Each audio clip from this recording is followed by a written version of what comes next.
Hello, it's Lydia here. Welcome back to Lydia's Plate.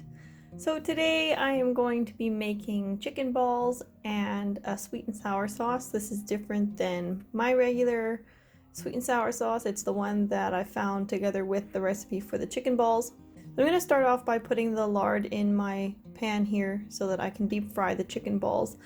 I'm only going to make it about half full and start with that. And in the meantime, I will mix up the batter for these chicken balls. It is very simple, only 5 ingredients. And another bonus is that I get to use up leftover chopped chicken that I had in the freezer. So my meat is fully cooked. As I'm deep frying, I don't have to worry about my meat being done because it is already done. It's just frozen, so it simply has to heat up.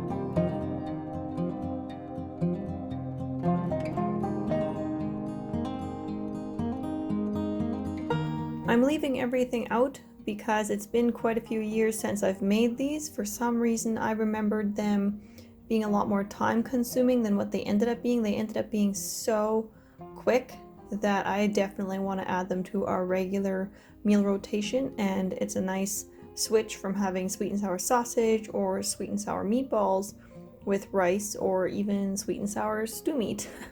So it's just another variation. It's a different kind of meat, and this one is very, very quick. I'm making Chinese rice like I have in other videos, and it's been going in the oven since about 4 o'clock. And now I just have to quickly get these chicken balls starting. To let you know how quick it goes, I think it took me about half an hour from start to finish to get all of these done. They fry up super quick. I wasn't sure though if one batch would be enough for us all, so we'll wait and see.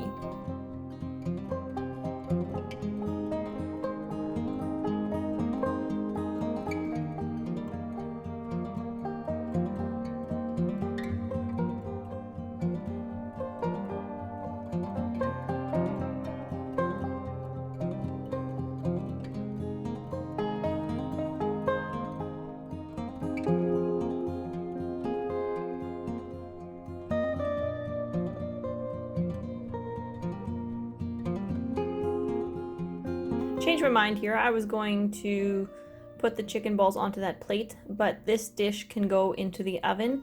With the fish canning in this pot here, I decided I was going to do all the chicken balls first, get them fried up, and then pop them into the oven to stay warm with the rice. By the time that these chicken balls are all done, the rice will be done as well, so I'll just turn the oven off and let them stay warm in there while I cook up the sauce.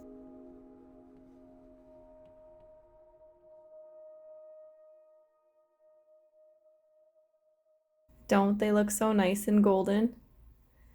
And it seriously took just a couple minutes per side. These fried up so fast.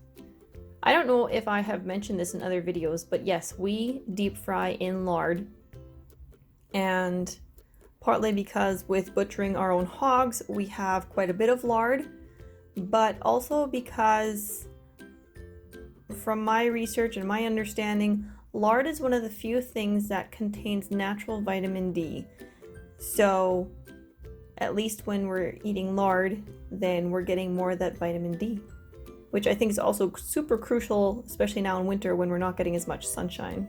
Of course, if you make bigger ones like I have been doing here, they will take a little bit longer to fry. The smaller ones fried up way faster.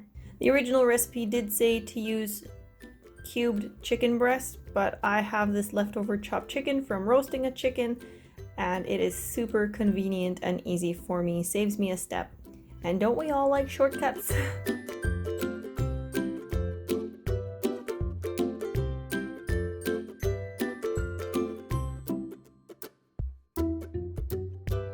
Now I could have cut this all out, but I remember what it was like being a beginner cook and not having a lot of experience, and I was often curious. I felt like sometimes recipes weren't clear enough. They just assumed that you knew stuff, and I did not know a whole lot when I started cooking. So I decided to leave this all in here. It is sped up ×3, but this lets you see it from start to finish, just how quickly these fry up. And also, if you don't have a lot of experience with deep frying, they do get a little more color after you flip them. They may look kind of light when you first flip them, and you'll think that maybe you flipped them too soon, but they do darken as the oxygen hits them. And I like to flip mine twice just to make sure that I'm happy with the color on both sides. Also, another note, my chicken was pretty much straight from the freezer. It was not thawed, it was still frozen, and these still fried up very well. The chicken was heated all the way through.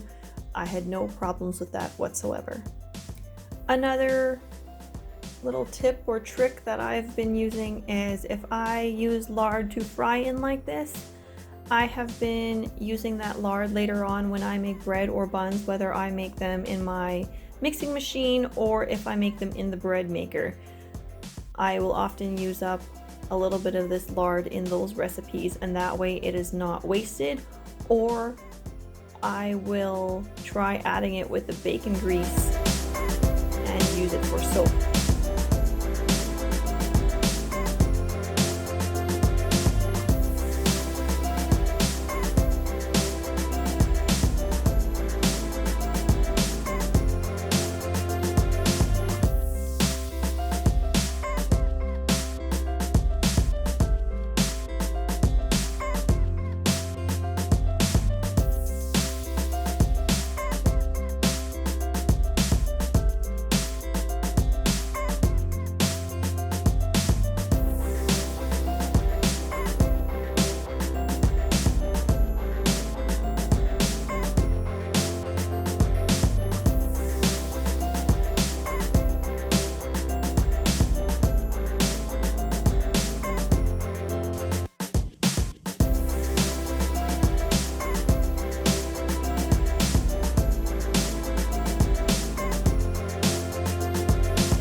So I had thought of adding a little more lard after that last batch there, but I thought, no, I really wanted to try to get it all done without adding more lard and using up more lard. But as that last batch was frying, they didn't seem like they were very well immersed. I mean, they're not fully immersed here either, but I wanted them at least halfway immersed, and it looked like that lard was getting pretty low, so I did add another huge scoop.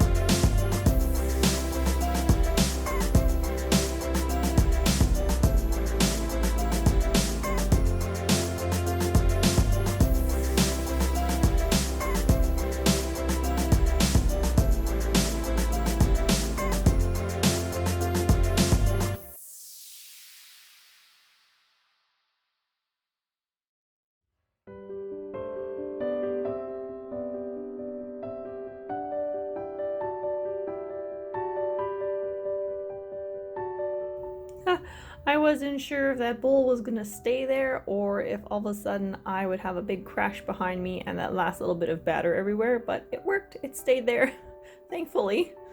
That would have been quite a mess to clean up.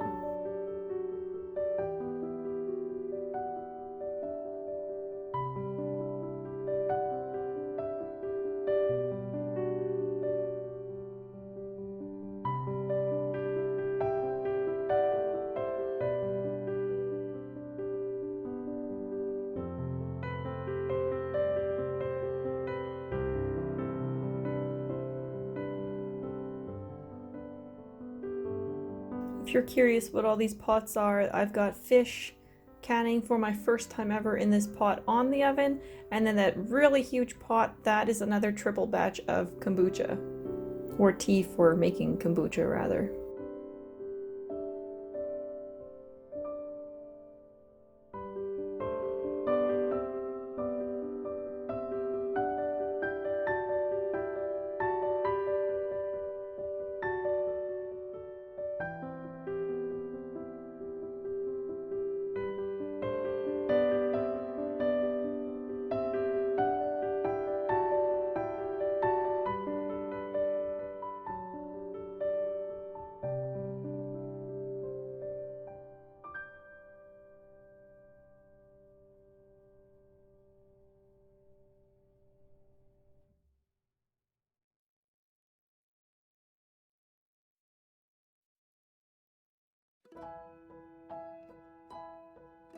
So the rice is pretty well done, and I had it baking at 350 degrees Fahrenheit.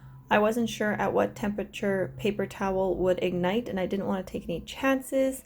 So that is why I have pulled the paper towel out of there, and as soon as this last little chicken ball is done, it's not really a chicken ball, it looks more like a crab pancake, I thought. But anyways, there we go. It's done, and now I'm just gonna pop this into the oven to stay warm while I make that sweet and sour sauce and clean up a bit.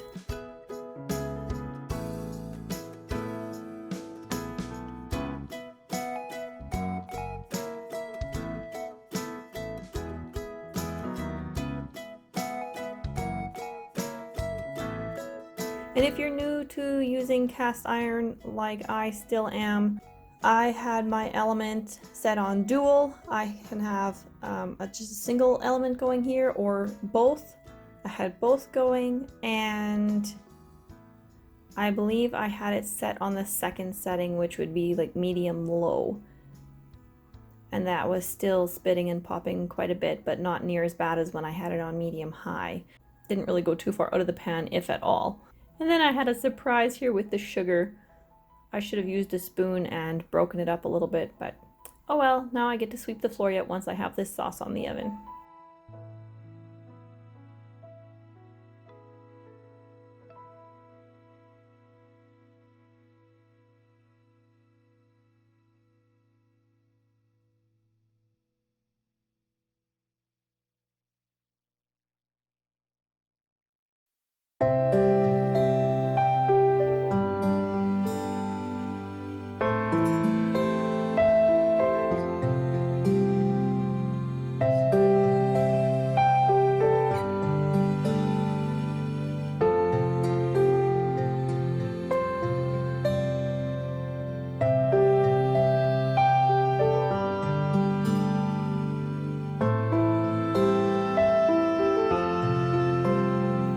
As always, I will try my best to remember to put the recipe for this in the description box. If I don't, please don't be afraid to remind me in the comments.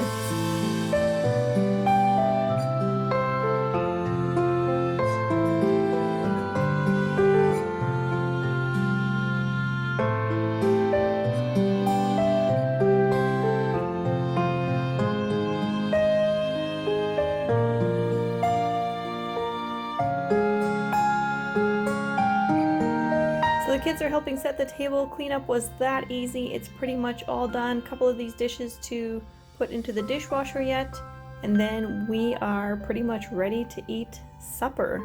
The sauce took about 5 to 10 minutes to cook up, or maybe more, probably closer to 10. And so if I didn't have this fish going, I would have totally had the sauce going sooner, almost as soon as I started the chicken balls. Once I felt like I had them going and under control, I would have started with the sauce already so that that was all done at the same time.